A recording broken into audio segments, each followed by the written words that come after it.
Hello. Today we're gonna be doing some practice problems on kinematics and a bit of dynamics as well. Let's read the question, line by line. Alright, so a space shuttle is descending vertically towards the moon's surface. Okay, there are two stages in its landing process. The gravitational field strength of the moon is 1.6 newtons per kilogram. Okay? During stage 1 of the landing process, which lasts for 15 minutes, the upward thrust provided by the space shuttle is 24 kilonewtons. It's pretty important. And the shuttle moves at a steady speed of 600 meters per second. Okay, steady speed of 600 meters per second. Alright, so. And we're asked to determine the mass of the shuttle. Alright, not too bad. We just need to figure out, what it's asking. So, if you recall Newton's first law basically states that an object will only accelerate if there's a resultant force. In this case, there's no resultant force because it's at a steady speed, right? So it's just moving at a constant speed. So let me draw this thing. Let's do a little free body diagram here. Okay. So now we have the upward thrust provided by the space shuttle is 24 kilonewtons. So let's actually draw that arrow. This arrow is gonna go up here, and we can label it as 24 kilonewtons. Okay, and because this is moving with a steady speed of 600 meters per second, also known basically constant velocity. Be careful, velocity isn't the same as speed. The only reason why I say that is it's descending vertically, so it's in a straight line, so speed and velocity are the same. Moving at a steady speed, this must mean that the upward thrust provided by the space shuttle is equal to the weight of the space shuttle. Alright? Is equal to the weight of the space shuttle. Now remember, weight is not mass, it's the amount of gravitational force that acts on an object, but that's for a different video. 24 kilonewtons. And this makes sense because if you okay, for example, you take this force, this upward force, to be positive, and you take this downward force to be negative, there's going to be zero resultant force. 24 minus 24 is 0. There's zero resultant force. And if no resultant force acts on an object, it's not going to accelerate. If no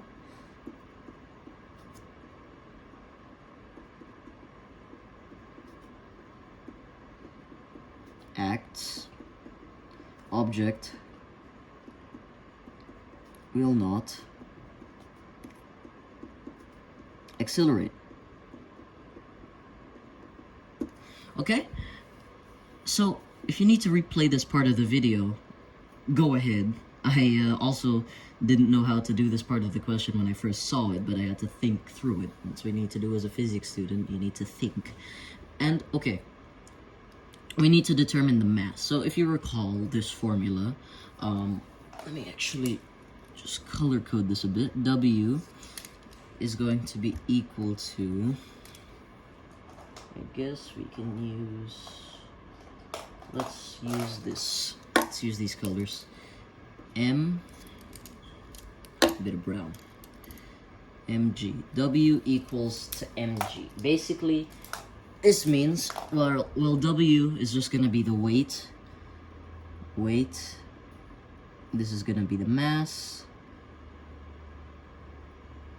And then gravitational field strength of wherever the hell you are.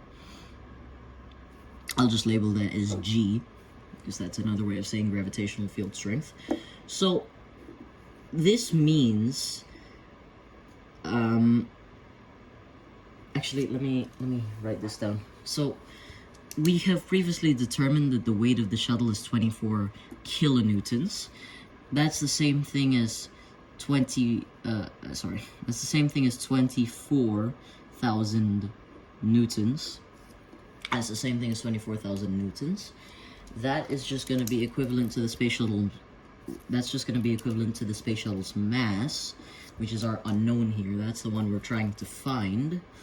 M multiplied by G, which is the gravitational field strength of the planet or whatever.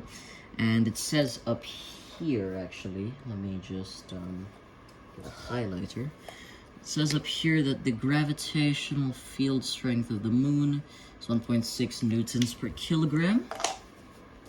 You can see down there. Gravitational field strength of the moon is 1.6 newtons per kilogram. So that means 24,000 is equal to m times 1.6, right? Now if you want to solve for m, we just divide both sides by 1.6, divided by 1.6. Obviously I'm not putting all the units here, but you can do so. You will find that they will actually cancel out. So this is just going to cancel out with this, right? 1.6 can cancel with 1.6. That's just going to be 1, but you don't need to write 1.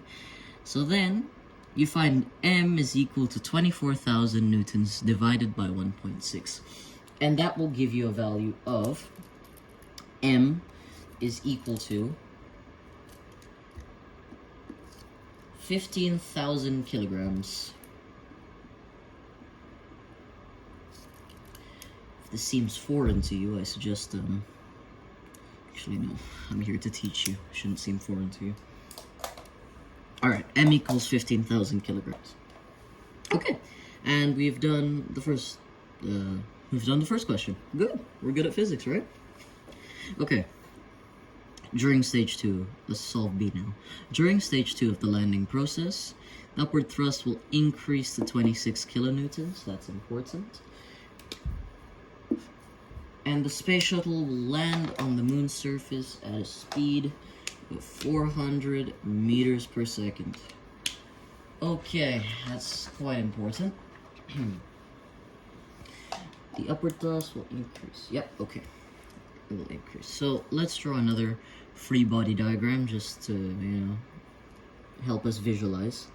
So here's our shuttle represented by a box on the side here.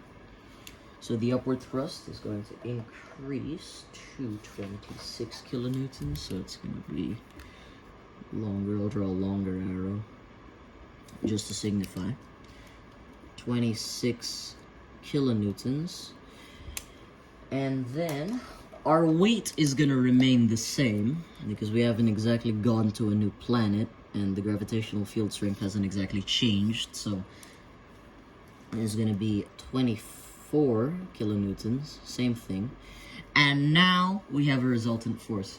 If we, okay, let's assign forces going up to be positive, and let's assign forces going down to be negative. So if it goes up, it's positive. If it goes down, it's negative, right? So then our resultant force is just the sum of all forces acting on an object. So our resultant force is equal to all the forces acting on the object. And of course, since forces are vector quantities, we need to assign signs to them. So since this force is going up, it's going to be positive 26, so it's just going to be 26 kilonewtons. And since this force is going down, it's going to be 24 kilonewtons, so it's just minus 24 kilonewtons. And that will give you a resultant force of 2 kilonewtons.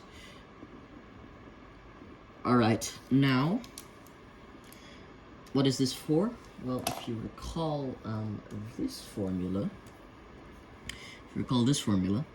of, I need this pen. The formula of F is equal to mass, so we're going to need the cyan pen. F is equal to m acceleration, which I'll just use purple. F is equal to ma. So what we're trying to find, let me actually just label this formula. So this is just gonna go there. It's just the resultant force. And mass is the same thing, just mass. And then this is just gonna be acceleration. Okay? That's just gonna be acceleration. Alright, so we want to solve for A. Now, if you're in an exam, you're just gonna rearrange the formula in one step, but since we're going step by step, I don't want to do that. So, this is our resultant force of 2 kilonewtons. So, 2 kilonewtons must be equal to MA, right? So, 2 kilonewtons is equal to M. That's constant. We figured that out in the previous problem. 15,000, and if you want, you can put the A behind. We can just expand this. 15,000 A. So then, our acceleration is just going to be, just divide by 15,000 on both sides. So, divide by 15,000 to cancel this off. Right? Okay, so this will cancel off. And remember, it is not 2 over 15,000, it's 2 kilonewtons. The prefix for kilo is 10 to the 3, so it's just 2,000 over 15,000. Let me just clarify. This will give you, this will give you this. A, remember we canceled off the 15,000, is equal to 2,000 over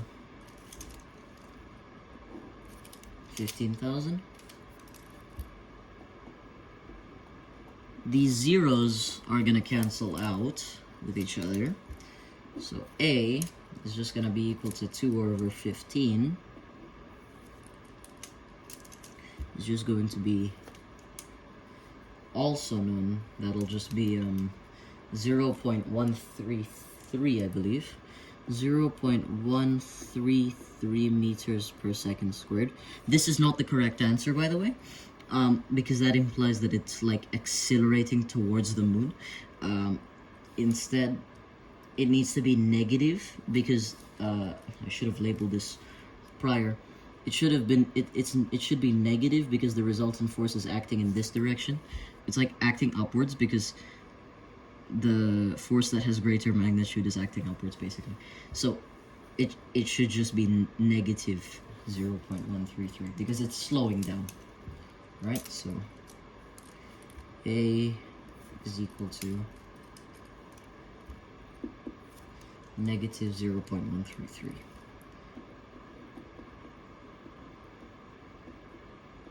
Right? Okay.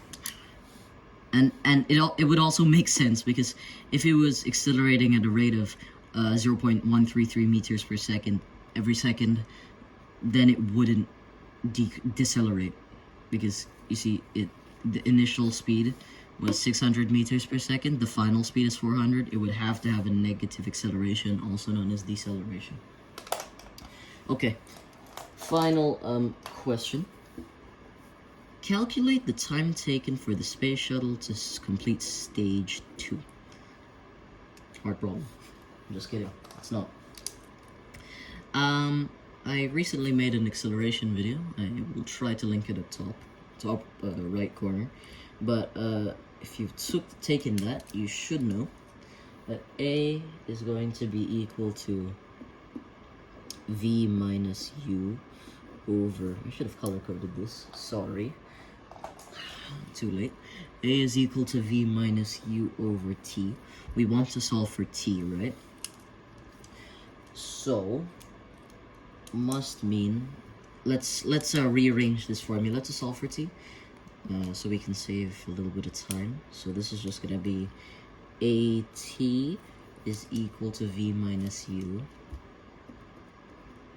Remember, V stands for initial velocity, U stands for final velocity, okay? U stands for final velocity. And then we can Oops, I color-coded this wrongly. Let me just draw that out, just so it's a little nicer. Alright, so then you'll finally get this. T is equal to, if we want to solve for t, we just need to divide both sides by a, right? V minus u over a. We previously determined our acceleration, right? So we're just going to get this. T is equal to, what's our initial velocity? Our initial velocity is just the velocity we had at the start of it, which is 600 meters per second. So our final velocity is just 400 meters per second, right? Final velocity, minus our initial velocity, which is 600 meters per second. That's just the velocity stated up top. And then over, what's our acceleration? Negative 0.133. Negative 0.133. This is just going to be equal to negative 200 over negative 0.133. The negative signs are going to cancel out. And then you're going to get the final thing as t is equal to 1500 seconds. That's in seconds. Okay. But why? But why are we using the velocity from stage 1? Well, remember, in stage 1, it's not doing anything. It's constant, right? So we can just plug that in. Doesn't matter. Okay, so here's our answers. 15,000 kilograms, negative 0.133 meters per second squared, 1500 seconds. Those are, that's our word for today. I hope you found this video helpful. I hope you solved the problems along with me. Anyway, I wish you a good day. See you in the next physics, chemistry, or math video. Alright. Goodbye.